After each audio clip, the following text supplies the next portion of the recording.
जय भीम नमोबुद्धाय। बघूया बातमीपत्रातल्या आजच्या घडामोडी। चेंबूरच्या चेतनाभूमी अण्णाभाऊ साठे उद्यानामध्ये लोकशाहीर अण्णाभाऊ साठे यांची 105वी जयंती संपन्न झाली। सदर प्रसंगी कार्यकारी समितीच्या वतीने लोकशाहीर अण्णाभाऊ साठे यांना पुष्पहार अर्पण करून मेणबत्ती आणि अगरबत्ती प्रज्वलित करून कार्यक्रमाची सुरुवात झाली। सदर प्रसंगी लोकगीत, वगनाट्य, पोवाडे, लावण्या, दांडपट्टा असे विविध सांस्कृतिक कार्यक्रमाचे आयोजन करण्यात आले होते। उद्यानामध्ये भारतरत्न डॉक्टर बाबासाहेब आंबेडकर व अण्णाभाऊ साठे यांच्या विविध कादंबऱ्या, कथासंग्रह अल्प दरात विक्रीसाठी स्टॉलवर ठेवण्यात आले होते। यावेळी शाहिरांनी विविध प्रकारचे पोवाडे या ठिकाणी सादर केले।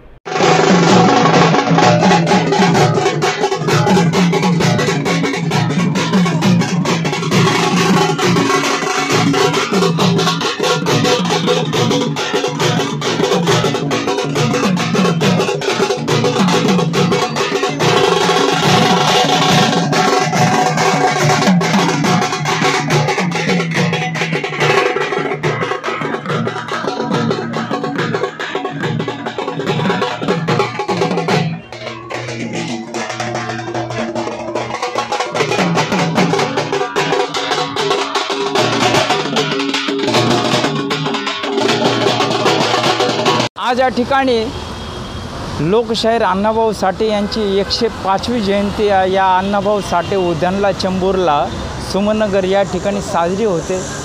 आणि आताच गाणी गाऊन आलो आणि लॉर्ड बुद्धाच्या माध्यमातून आमच्या कलाकारांची कदर केली जाते। दानीदादांचं आभार व्यक्त करतो आणि मस्के दादांचा आभार व्यक्त करून मी फक्त मुखडा अंतरा पेश करण्याचा प्रयत्न करतो। लक्ष असावं। नवीन गाणं आहे माझं। अरे क्रांती नवी झाली लहुजीच्या वाटेनं, क्रांती नवी झाली लहुजीच्या वाटेनं, अरे घडविला इतिहास अण्णाभाऊ साठेनं, घडवला इतिहास अण्णाभाऊ साठेनं, घडविला इतिहास अण्णाभाऊ साठेनं। अण्णाभाऊ शाहिराचं ऐकून या गाणं, अण्णाभाऊ शाहिराचं ऐकून या गाणं, या मराठी माणसाची इथं उंचावली मान, या मराठी साठेंचं ऐकून या गाणं, या मराठी माणसाची उंचवली मान। अरे माझं विली खळबळ, अरे माझविली खळबळ शब्दाच्या लाटेनं, माझविली खळबळ शब्दाच्या लाटेनं, अरे घडविला इतिहास अण्णाभाऊ साठेनं, घडविला इतिहास अण्णाभाऊ साठेनं, घडविला इतिहास अण्णाभाऊ साठेनं। जय लहुजी, जय अण्णा आणि जय भीम। बहुजनामधले अण्णाभाऊ साठे यांच्या लिखाणावर प्रेम करणाऱ्या असंख्य लोकांची आहे आणि अनेक वर्षांची मागणी आहे की अण्णाभाऊ साठे ज्या ठिकाणी चिरागनगरमध्ये त्यांनी अनेक कादंबऱ्या लिहून काढल्या, त्याला स्मारक, आंतरराष्ट्रीय दर्जाचं स्मारक करावं अशी मातंग समाजाचीच नाही, बहुजनांची मागणी आहे। दुसरा एक प्रश्न आहे की अण्णाभाऊंना मानणारा चाहता वर्ग मोठा आहे, डॉक्टर बाबासाहेब आंबेडकर यांना मानणारा चाहता वर्ग मोठा आहे, परंतु सध्याची राजकीय परिस्थिती पाहता हे आंबेडकरी समाज आणि अण्णाभाऊचा समाज हा एकत्र येऊन राजकीय नवीन काहीतरी दिशा दिली पाहिजे का, असं आपल्याला वाटतं का? अत्यंत सुज्ञ असा हा प्रश्न आहे की कारण का बाबासाहेब आंबेडकरांनी जेव्हा कधीही घटनेमध्ये आरक्षणाचं किंवा राखीवचं जेव्हा काही हे आणलं होतं, ते काही एका कुठल्या समाजासाठी नव्हतं आणलेलं। आणि आजच्या राजकीय परिस्थितीला आपण जर पाहिलं तर खरोखरच मातंग समाज असो, नवबौद्ध समाज असो, बौद्ध समाज असो आणि दलितातले सर्व, बहुजनामधले सर्व लोकांनी राजकीय आपली एक ताकद दाखवण्याची सध्याची वेळ आलेली आहे असं म्हणेन। आरक्षणमध्ये जे ब कड हे जे काय करावं असं जे वाटतंय अण्णाभाऊच्या समाजांना, कार्यकर्त्यांना, तर खरंच किती निश्चित टक्के समाजाला त्याचा फायदा होईल?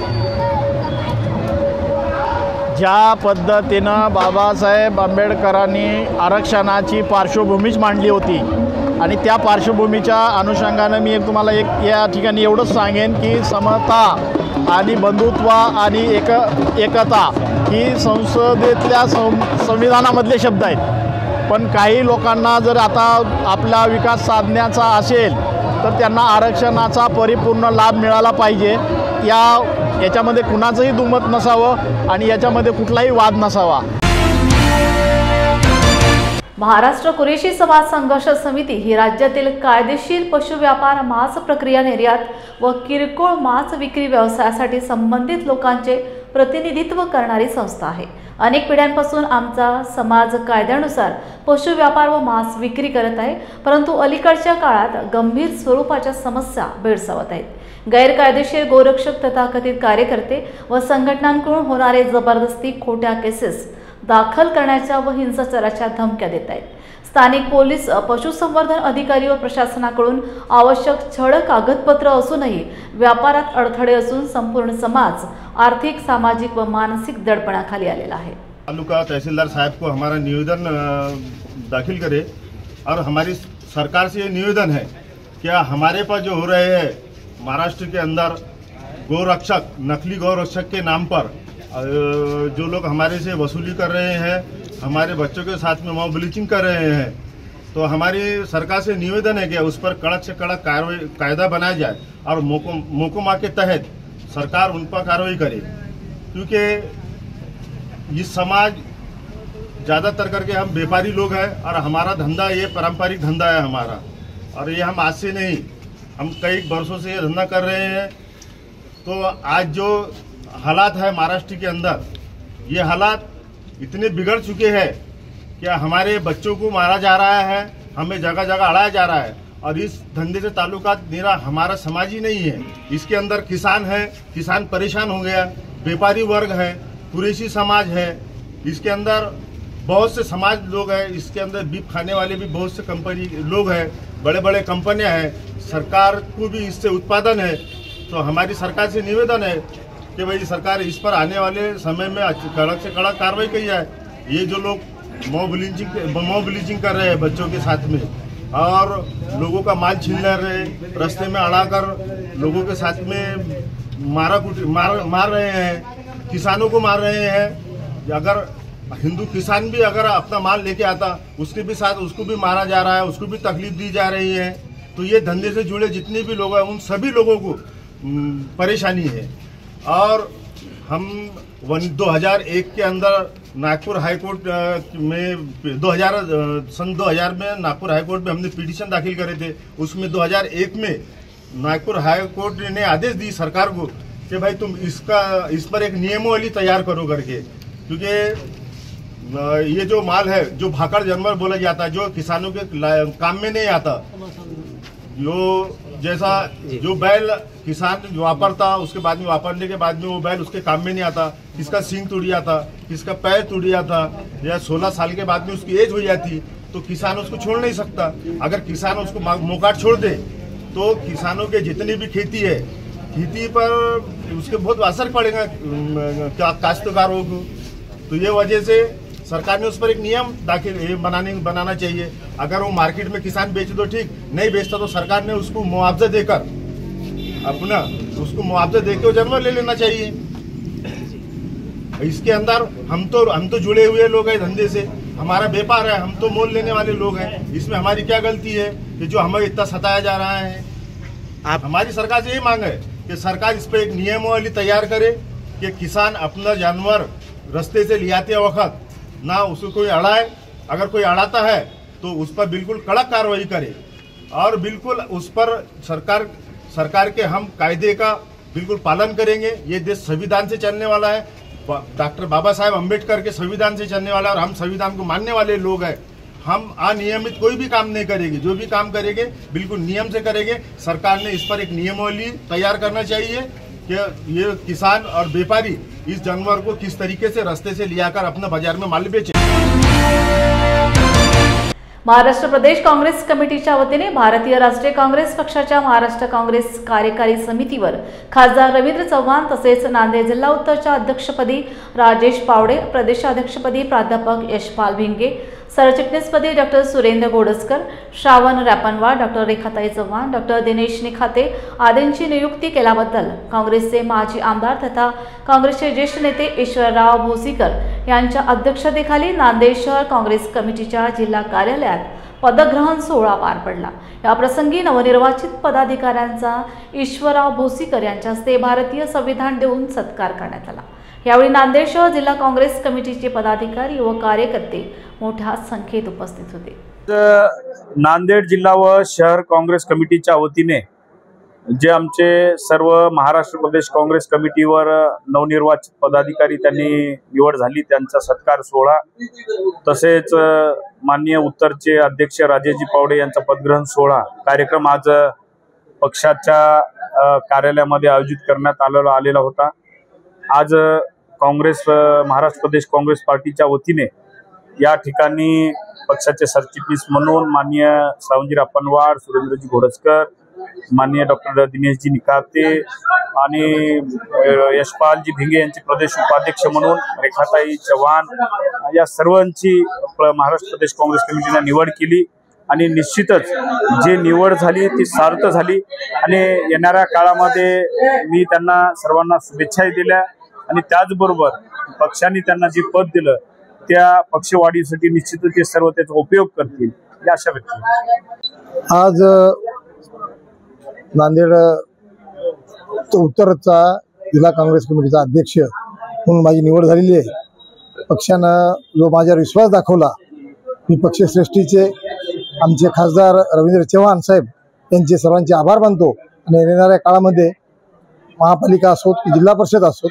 त्या निवडणुका आम्ही मोठ्या कष्टाने आणि मेहनतीने आणि जिद्दीने लढून या महापालिकेवर, नांदेडच्या महापालिकेवर आणि जिल्हा परिषद सुद्धा काँग्रेसचा झेंडा फडकवण्याचा आम्ही प्रयत्न करू आणि जवळपास आम्ही कोणत्याही परिस्थितीमध्ये खासदार साहेबांच्या नेतृत्वाखाली आम्ही महापालिका आणि जिल्हा परिषदच्या निवडणुका लढवण्याची तयारी करत आहोत आणि निवडून येऊ आणि सगळ्या जनतेच्या विश्वासानं आम्ही विश्वासाला पात्र राहून आम्ही काम करू।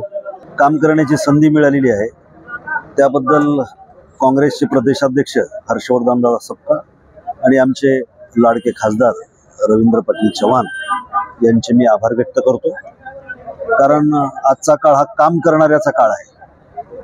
आज देशावरती मोठं संकट आहे आणि त्या संकटाचं स्वरूप काय आहे हे संसदेमधले नुसते डिबेट ऐकले तरी आपल्या लक्षात येतं। माणसात माणूस राहिला नाही, समाजात समाज राहिला नाही, राष्ट्रात राष्ट्र राहिलेलं नाही। प्रचंड निंदा नालस्ती आंतरराष्ट्रीय मीडियामध्ये आपल्या देशाची चाललेली आहे आणि देशाचा नागरिक म्हणून याचा संताप वाटतो। केवळ राजकारण म्हणून नाही तर आज देशासाठी प्रत्येक तरुणानं काम करण्याची गरज आहे आणि मला असं वाटतं की मी उपाध्यक्ष म्हणून काम करत असताना पायाला भिंगरी बांधून संबंध महाराष्ट्र हा काँग्रेसच्या नेतृत्वाखाली उभं करण्याचा माझा प्रयत्न राहील आणि आम्ही एकत्रित होतो। पुढच्याही काळामध्ये आम्ही एकत्रित राहणार आहोत। एकत्रित राहणं, समन्वयानं राहणं हेच खऱ्या अर्थानं आमच्या महाराष्ट्राची परंपरा राहिलेली आहे, ती आपल्या देशाची प्रकृती राहिलेली आहे आणि तीच प्रकृती संविधानामध्ये प्रतिबिंबित झालेली आहे आणि त्यामुळे आम्ही सगळे संविधानाचे पाईक बनून यानंतरच्या कालखंडामध्ये हा देश पुन्हा उभं करू, एवढंच या निमित्तानं मी बोलतो। सर्वप्रथम मी आज अण्णाभाऊ साठे यांच्या जयंतीनिमित्त सर्व जनतेस हार्दिक शुभेच्छा देतो। तसेच सर्व नॅशनल कमिटी, स्टेट कमिटी व नांदेड डिस्ट्रिक्ट कमिटी, काँग्रेस कमिटीलाही मी यांचे आभार मानतो। त्यांनी आमचे सर्वसामान्य कार्यकर्त्यांची कार्याची गेल्या 15 वर्षापासून जे कार्य करत आहेत त्यांची दखल घेतली। तसेच त्यांनी सोशल इंजिनिअरिंगच्या माध्यमातून विविध जातींना योग्य मान दिला, सन्मान केला, त्याच्याबद्दल मी सर्व काँग्रेस कमिटीचे व नॅशनल कमिटीचे आभार मानतो आणि त्यांनी जो विश्वास आमच्यावर प्रदान केलेला आहे त्यांच्या विश्वासाला कुठेही तडा न जाऊ देता आम्ही हे आमचं कार्य इमानदारीने, इतबारीने पूर्ण करू एवढे ग्वाही देतो आणि थांबतो। चे नेते भारताचे विरोधी पक्ष नेता श्री राहुलजी गांधी, तसेच राष्ट्रीय अध्यक्ष मल्लिकार्जुन खरगे, आमचे महाराष्ट्र राज्याचे प्रदेश अध्यक्ष श्री हर्षवर्धनजी सपकाळ साहेब आणि या राज्याचे लाडके खासदार चव्हाण सर या सर्वांनी माझ्या नावाची शिफारस महाराष्ट्र प्रदेश काँग्रेस कमिटीच्या सचिवपदी केल्याने माझी सचिवपदी निवड झालेली आहे। त्याबद्दल मी त्यांचा मनापासून आभारी आहे आणि माझ्या रूपाने बंजारा समाज तसेच माहूर, किनवट, डोंगरा आदिवासी आणि नक्षलग्रस्त भाग असलेल्या व्यक्तीला प्रतिनिधित्व दिल्याबद्दल मी त्यांचा मनापासून खूप आभारी आहे। गेल्या 40 वर्षांहूनही अधिक काळ आंबेडकरी चळवळीत महत्त्वपूर्ण योगदान देणारे फुले शाहू आंबेडकरी चळवळीचे भाष्यकार सुरेशदादा गायकवाड यांच्या वाढदिवसानिमित्त सुरेशदादा गायकवाड मित्रमंडळाच्या वतीने नांदेड येथे भव्य कार्यकर्ता व संवाद मेळावा घेण्यात आला।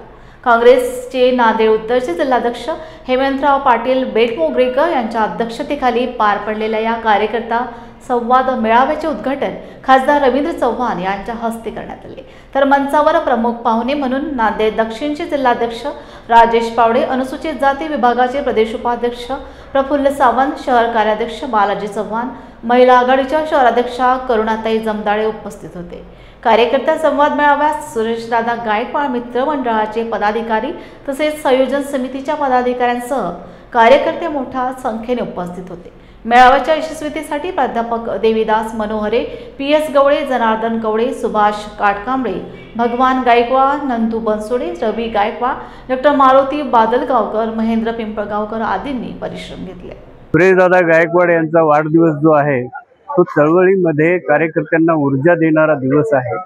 तो एक प्रेरणादायी असा दिवस असतो आणि म्हणून या वाढदिवसाकडे सर्वसामान्य कार्यकर्ता की त्याला काहीतरी बूस्ट मिळणार आहे, कार्यकर्त्याला काहीतरी ऊर्जा मिळणार आहे की जी पुढे वर्षभर चालणार आहे। ही एक वैचारिक पातळीवरचा हा मोठा कार्यकर्त्यांचा त्यांच्याकडे फार मोठा एक ग्रुप आहे जो या गोष्टीकडे कार्यकर्त्यांना एक दिशादर्शक ठरवणारा जो दिवस आहे तो 1 ऑगस्ट असा असतो आणि म्हणून आम्ही एक चळवळीचा दिवस, चळवळीला ऊर्जा देणारा, दिशा देणारा, कार्यकर्त्याला उमेद देणारा दिवस म्हणून या कार्यक्रमाकडे बघत असतो। सर्व संयोजन समितीच्या वतीने यावर्षी हा कार्यक्रम अत्यंत उत्साहात आणि अनेकविध कार्यक्रमांचं आयोजन करून साजरा करण्यात आलेला आहे। आजची परिस्थिती जी आहे ते बाबासाहेब आंबेडकरांच्या विचाराच्या विरोधामध्ये परिस्थिती आहे। राजकीय दृष्ट्या वैचारिकही पेरणी बाबासाहेब आंबेडकरांच्या विचाराच्या विरोधामध्ये केली जाते आणि राजकीय लोक त्याला हवा देत आहेत। तर या बाबासाहेब आंबेडकर विचाराच्या विरुद्ध जी पेरणी होती आहे त्याचं नेतृत्व RSS आणि भाजप करते आहे। तर भाजप आणि RSSच्या विरोधात आंबेडकरवाद्यांनी सेक्युलर शक्तींशी ताकदीची हात मिळवणी करून या जातीवादी धर्मांशक्तीला पराभूत करावं असाच मी संदेश आजच्या कार्यकर्ता संवाद मेळाव्यामध्ये दिलेला आहे आणि या माध्यमातूनही तोच संदेश मी समाजाला देऊ इच्छितो। राजकारणामध्ये पर्याय हे शोधतच जावे लागत असतात आणि आजच्या परिस्थितीमध्ये जो सबळ पर्याय मला वाटला तो काँग्रेस पक्ष वाटला।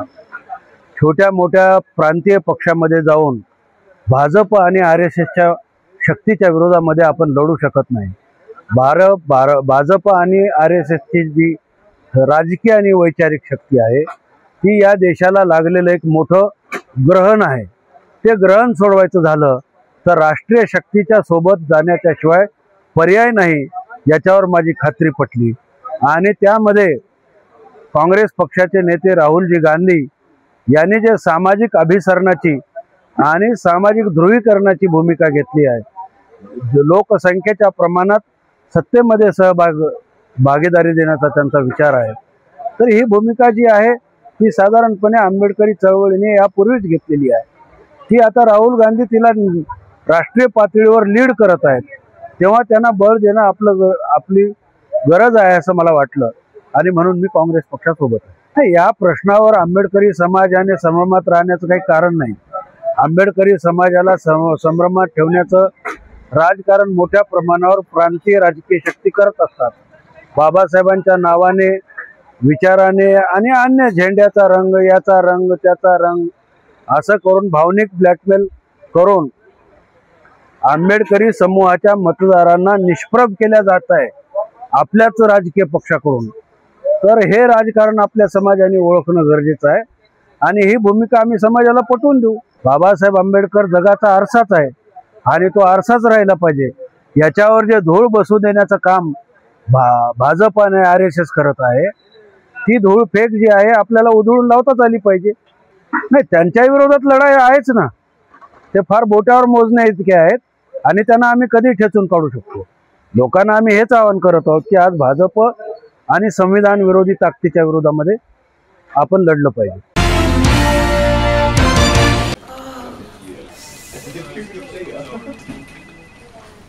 बॉस ने मीटिंग बुलाई.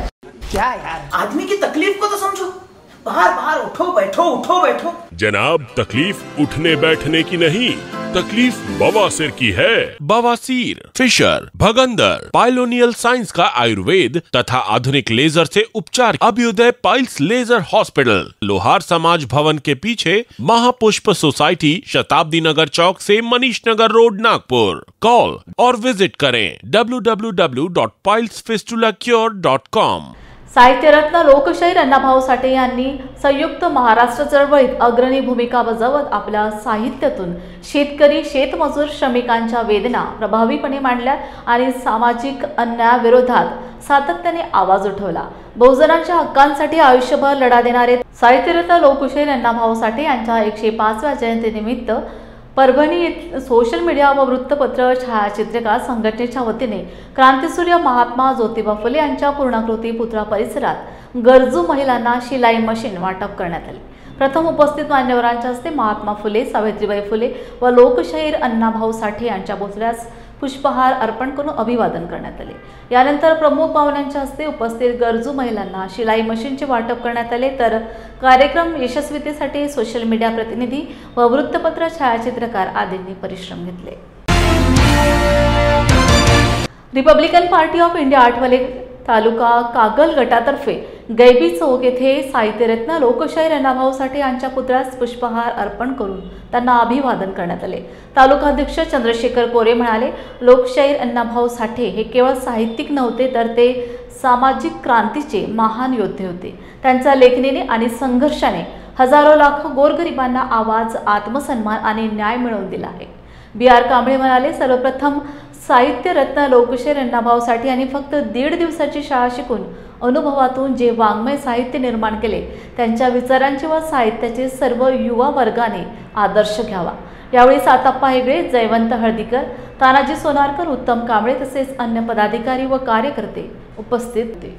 महात्मा ज्योतिराव फुलेंचा, विश्वरत्न डॉक्टर बाबासाहेब आंबेडकरांचा. लोकशाहीर अण्णाभाऊ साठे जयंतीनिमित्त त्यांची 105वी जयंती आम्ही आज कागल तालुका रिपब्लिकन पक्षाच्या वतीनं साजरी करत आहोत. त्यांना रिपब्लिकन पक्षाच्या वतीनं विनम्र अभिवादन करतो. साहित्यरत्न अण्णाभाऊ साठे हे दलित समाजात जन्माला आल्यामुळं त्यांना शाळेत जाता आले नाही. त्याने फक्त 1.5 दिवस शाळेत जाऊन आणि मुंबईमध्ये हमाली, हॉटेल कामगार इथं असं पडेल ती कामं करून आणि अण्णाभाऊ साठे जन्मताच हुशार असल्यामुळं प्रत्येक अक्षर जोडत ते साहित्यरत्न झाले. त्यांनी सर्वसामान्य गोरगरिबांच्यासाठी साहित्याची भरपूर निर्मिती केली. त्याने 56 कादंबऱ्या, 23 पटकथा आणि विविध प्रकारची नाटकं आणि रशियामध्ये फिरायला गेल्यानंतर त्याची भ्रमणयात्रा ही या आपल्या महाराष्ट्रामध्ये आणि देशामध्ये प्रसिद्ध आहे. त्यांची डॉक्टर बाबासाहेब आंबेडकरांना फकीरा ही कादंबरी अर्पण केली. त्या फकीरा कादंबरीवर उत्कृष्टपैकी चित्रपट तयार झाला आहे. अण्णाभाऊंच्या कादंबरीवर 5 चित्रपट प्रसिद्ध झालेले आहेत आणि त्यांनी जे काम केलं ते बहुजन समाजासाठी आणि सर्वसामान्य माणूस, त्या सर्वसामान्य माणसाला माणूस जगता यावं, माणूस म्हणून जगता यावं यासाठी त्यांचं जे साहित्य आहे ते सर्वसामान्य माणसाला उपयोग येणारं आणि सर्वसामान्य माणूस प्रकाशात यावं अशा प्रकारचं त्यांनी साहित्य लिहिलं. आंबेडकरांच्या बाबतीत त्याने जे फकीराई कादंबरी अर्पण केली, आंबेडकरांना त्याने गुरु मानलं. आणि अण्णाभाऊ साठे म्हणाले, जग घालूनी बदल घालूनी गाव, जग बदल घालूनी गाव, सांगून गेले भीमराव. साहित्यरत्न शिवशाहीर अण्णाभाऊ साठे यांच्या 105व्या जयंतीनिमित्त रिपब्लिकन पार्टी ऑफ कागलच्या वतीनं मी त्यांना विनम्र असं अभिवादन करतो. अण्णाभाऊंच्याबद्दल बोलायचं झालं तरी एक गरीब कुटुंबात जन्माला येऊन एवढं मोठं साहित्यामध्ये विश्व निर्माण करणं, अण्णाभाऊंच्या कादंबऱ्या आज रशियामध्ये त्यांचं साहित्यसुद्धा विद्यापीठामध्ये अभ्यासक्रमाला घेतलं. इतकं प्रचंड मोठं व्यक्तिमत्व. अण्णाभाऊंनी आपल्या आयुष्यामध्ये बाबासाहेबांना गुरु मानलं. अण्णाभाऊंचे टोटल 12 कथासंग्रह प्रसिद्ध झालेत, 3 नाटके. अण्णाभाऊ लोकनाट्य आणि तमाशामध्ये सुद्धा त्यांनी प्रचंड प्रमाणात लेखन केलं. ज्यावेळी सीमावासियांचा लढा चालू होता त्यावेळी अण्णाभाऊंचं एक गाणं प्रचंड त्यावेळी व्हायरल झालं, गाजलं, माझी मैना गावावर राहिली. तर अशा प्रत्येक पोवाड्यातनं साहित्यातनं अण्णाभाऊंनी लोकजागर प्रबोधनाचं काम केलं. अशा या अवलियाला आम्ही रिपब्लिकन पार्टी ऑफ कागल तालुका विनम्र अभिवादन करतो आणि अण्णाभाऊंना आम्ही नतमस्तक होतो. सामाजिक क्रांतिकारक, साहित्यिक आणि लोकशाहीर अण्णाभाऊ साठे यांच्या जयंतीनिमित्त आज आळते गावामध्ये भव्य मिरवणुकीचे व दूध वाटपाच्या कार्यक्रमाचे आयोजन करण्यात आले.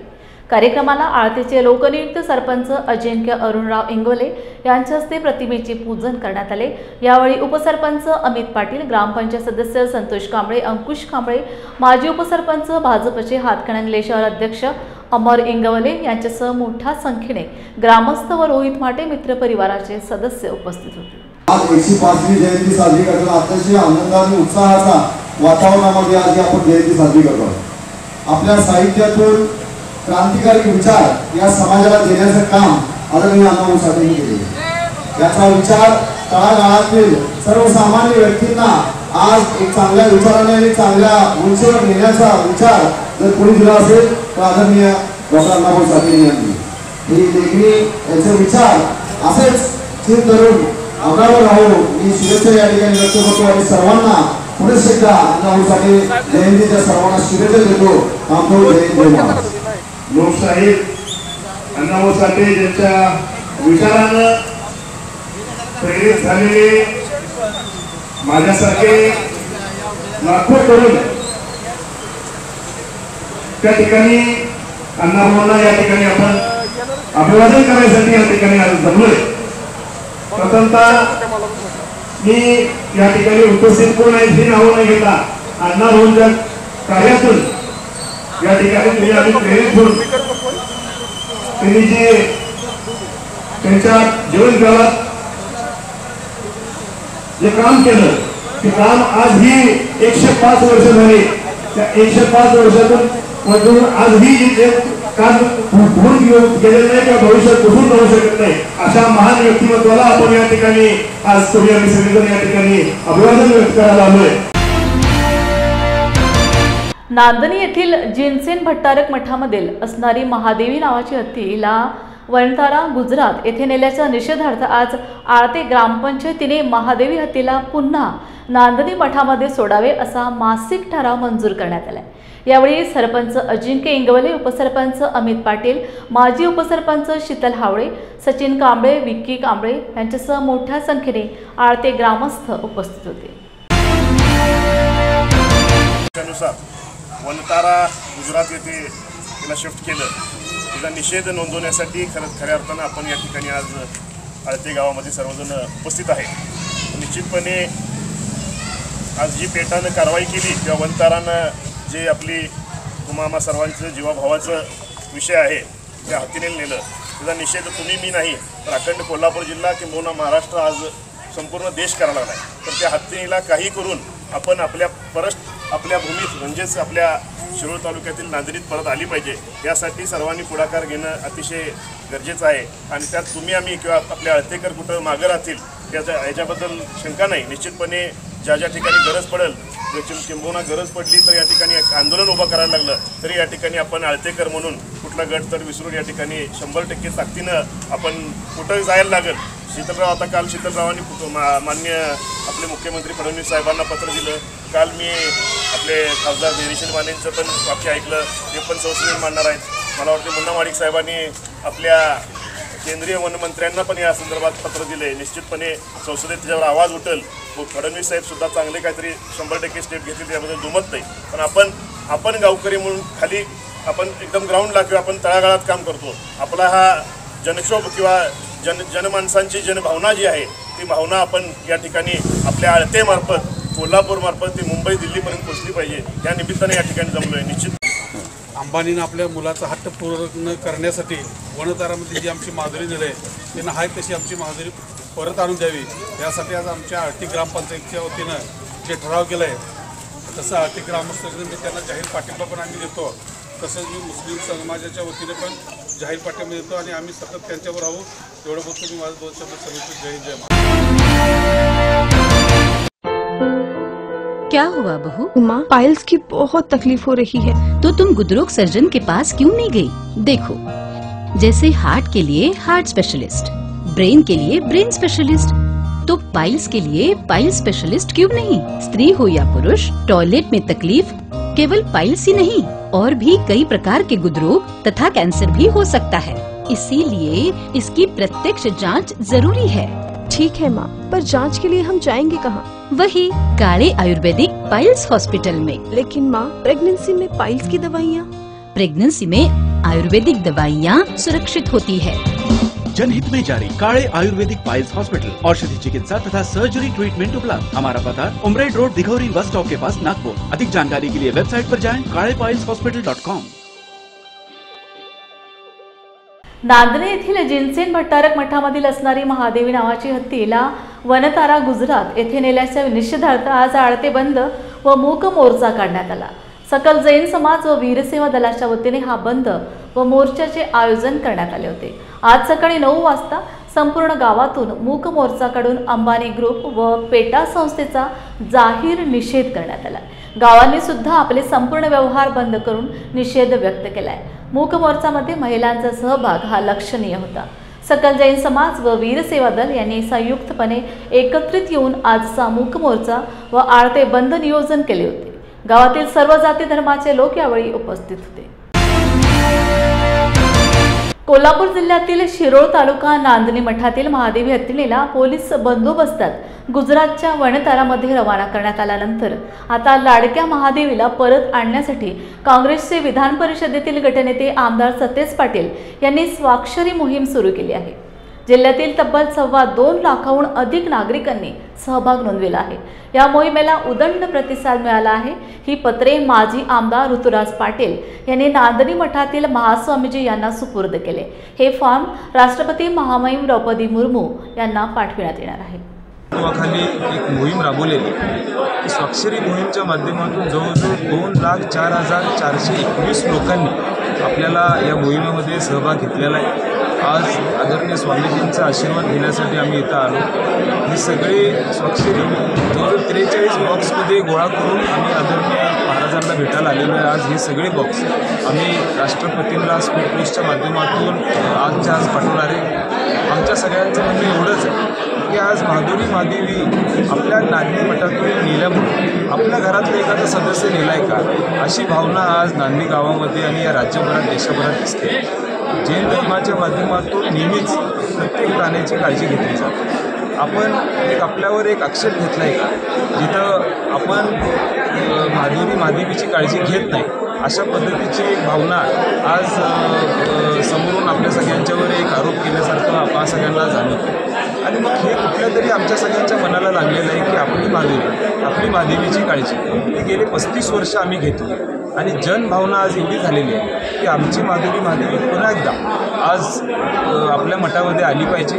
यासाठी मोठ्या प्रमाणात आपल्या गावामध्ये आज तीव्र भावना या ठिकाणी झालेली आहे। सर्व धर्म आज या माध्यमातून ह्यामध्ये सहभाग घेत आलेला आहे आणि आम्हाला विश्वास आहे की आदरणीय स्वामीजींच्या आशीर्वादामुळं सगळ्या लोकांच्या प्रयत्नामुळं निश्चितपणे महादेवी हत्ती ही आपल्या मठामध्ये लवकरात लवकर आज गोळा केलेला आहे त्या संदर्भात साहेब जरा आपण गेल्या 48 तासात देशातल्या लोकांना विनंती केली होती की गुगल फॉर्म तयार करून या संदर्भात विनंती राष्ट्रपतींना द्यावी आणि म्हणून जवळजवळ 2 लाख अर्ज आम्ही आज पोस्टद्वारे राष्ट्रपतींच्याकडे पाठवले। आमची मागणी आहे की राष्ट्रपतींनी यात हस्तक्षेप करावा आणि नांदणी मठाला तो हत्ती परत द्यावा। कोल्हापुरात छत्रपती राजाराम महाराज यांचे भव्य स्मारक व्हावे यासह अन्य 5 ठराव महाराष्ट्र बहुजन आघाडीतर्फे आयोजित परिवर्तन निर्धार परिषदेत करण्यात आले। कोल्हापूर शाहू स्मारक भवन येथे परिषद संपन्न झाली। अध्यक्षस्थानी डॉक्टर अनिल माने होते। यावेळी संविधान संवाद, राजवैभव, शोभा रामचंद्र, इतिहास संशोधक इंद्रजित सावंत यांची भाषणे झाली। तसेच दाम शिर्के लिखित छत्रपती राजाराम महाराज यांच्या कोल्हापूरचा कारभार या दुर्मिळ ग्रंथाचे प्रकाशन करण्यात आले। प्रास्ताविक प्रकाश हुलसवार यांनी केले। सूत्रसंचालन प्राचार्य प्रमोद हुपरीकर यांनी केले। आभार सुरेश जत्राटकर यांनी मानले। यावेळी अरविंद धरणगुत्तीकर, ज्येष्ठ साहित्य अनंत मांडुकलीकर, रघुनाथ मांढरेकर, सर्जीराव कांबळे, भरत रसाळे उपस्थित होते। विचार करा, अचानक शाहू महाराज गेले आणि मग आईसाहेब महाराजांचे, त्यांच्या पत्नीचं राजाराम महाराजांचे, तर त्याच्या अगोदरच प्रिन्स शिवाजी महाराजांचं निधन झालेलं होतं 4 वर्षापूर्वी। काय भावना त्यांच्या मनामध्ये आल्या असतील, पण अशा वेळेला सुद्धा राजाराम महाराज आणि आईसाहेब महाराजांनी खंबीर भूमिका घेतली आणि पहिल्यांदा भारताचा तुम्ही इतिहास काढा, धर्मशास्त्राच्या इतिहासाचं बघतोय की भारताच्या धर्मशास्त्राच्या इतिहासामध्ये तुम्ही जावा, पहिल्यांदा बहुजन मराठा पुरोहिताकडनं एखाद्या राजाचं अंतिम कार्य झालं। हा विचार जगवला राजाराम महाराजांनी। पुढं असंच झालं की लगेच राजाराम महाराज गादीवर आलेले आणि मग त्यांचा राज्याभिषेकाचा विधी करायचा होता। त्यावेळेला सुद्धा पुन्हा एकदा अशीच चाल रचली। पण जरी हे संस्थानाचे राजे असले, लहानशा कोल्हापूरचं त्यावेळेला संस्थान होतं, पण हा पहिला राजा आहे की बहुजन पुरोहितांच्या हस्ते ज्याचा राज्याभिषेक सुद्धा झाला। नेमकी काय आहे त्याच्याबद्दल थोडक्यात मी बोलणार आहे, काही अनुभव सांगणार। पहिली गोष्ट की मी म्हटलं शस्त्र आणि शास्त्र संविधान, तर शस्त्रापेक्षा मी संविधानाला शास्त्र मानतो। कारण शस्त्र नावाची गोष्ट काय असते की ज्या वेळेला एखादा कोणतरी तुमच्यावर आक्रमण करायला येणार आहे त्यावेळेला स्वतःच्या संरक्षणासाठी काढलेली गोष्ट म्हणजे शस्त्र। मग कोणतरी अंगावर आला त्याच वेळेला संविधान वापरायचं का, हा प्रश्न नंतर पडतो। त्यामुळं संविधानाला शस्त्रापेक्षा शास्त्र पद्धतीनं मी म्हणतोय की तुमच्या अंगावर कोणी येऊ दे नाहीतर नाही येऊ दे, माझ्या जगण्याचे भाग कुठला असेल, माझ्या जगण्याची पद्धती कुठली असेल तर ती आहे भारतीय संविधान। हे आपण तयार करत राहिलं पाहिजे, स्वतःला सांगितलं पाहिजे आणि त्या लाईनवर आपण सुद्धा आपल्याला घेऊन यायला पाहिजे।